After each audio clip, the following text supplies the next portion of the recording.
好多人咧都擁有生命，但係唔等於佢了解生命。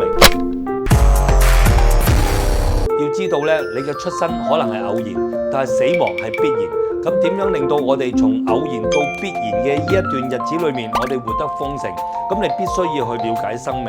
生命係一定一個陰陽嘅個體，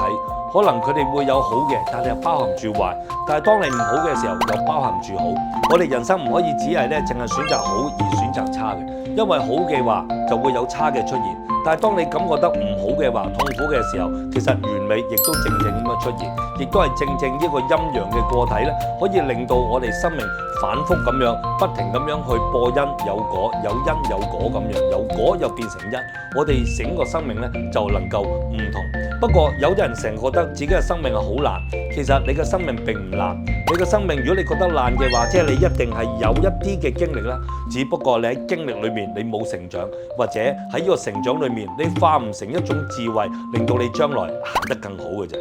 好片記得俾朋友